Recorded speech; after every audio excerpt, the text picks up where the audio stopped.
Assalamualaikum warahmatullahi wabarakatuh.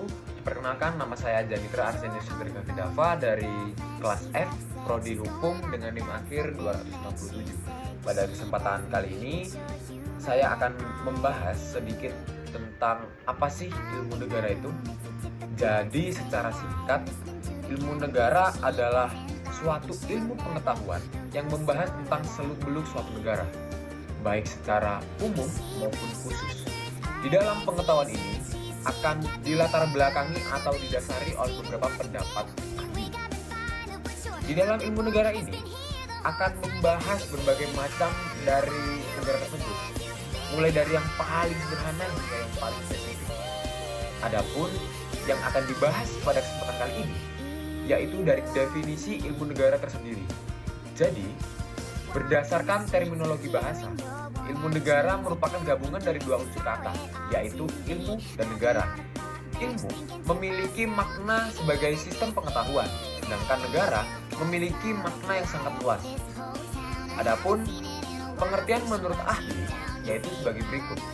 Yang pertama, menurut Hans Kelsen, negara adalah suatu yang tersusun atas dasar pergaulan hidup bersama yang di dalamnya terdapat tata paksa dalam kehidupan masyarakat. Yang kedua, ada pendapat menurut ahli Deutschmann. Negara dapat dianggap sebagai organisasi masyarakat yang memiliki tujuan untuk berkuasa, mengatur, dan menyelenggarakan suatu kegiatan atau aktivitas masyarakat. Lalu, di sini juga ada pendapat dari Jan Bab, yaitu yang berbunyi negara merupakan persekutuan dari keluarga yang telah dipertimbangkan sesuai dengan kepentingan tertentu yang akan dipimpin oleh kekuasaan yang berdaulat. Yang terakhir, tentu saja pendapat menurut ahli Aristoteles.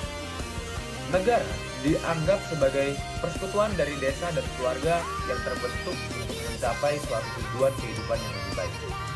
Jadi, di sini dapat kita simpulkan bahwa untuk arti ilmu negara tersendiri secara terminologi bahasa adalah pengetahuan yang mempelajari tentang negara, baik itu dari kehidupan masyarakatnya hingga unsur lain yang terkandung di dalam.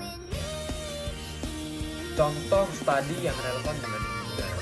Yang pertama, teori kedaulatan, mempelajari konsep dan asal-usul kekuasaan tertinggi seperti teori kedaulatan Tuhan, negara, hukum, atau rakyat secara universal. Lalu yang kedua, ada bentuk negara. Di sini membahas tentang mengklasifikasikan dan menganalisis bentuk-bentuk secara umum, seperti negara kesatuan, negara serikat, monarki, atau demokrasi, tanpa merujuk secara spesifik pada suatu negara, tujuan negara. Jadi, di sini juga membahas tentang tujuan-tujuan umum untuk keberadaan negara tersebut, misalnya untuk mencapai suatu kemakmuran, keamanan, atau kesejahteraan umum. Jadi, di sini kita dapat memahami bagaimana ilmu negara dapat berbeda namun terkait dengan ilmu politik dan ilmu hukum tata negara pada suatu negara. Jadi, mungkin hanya itu yang bisa saya bahas pada kesempatan kali ini. Mohon maaf bila ada kesalahan. Wassalamualaikum warahmatullahi wabarakatuh.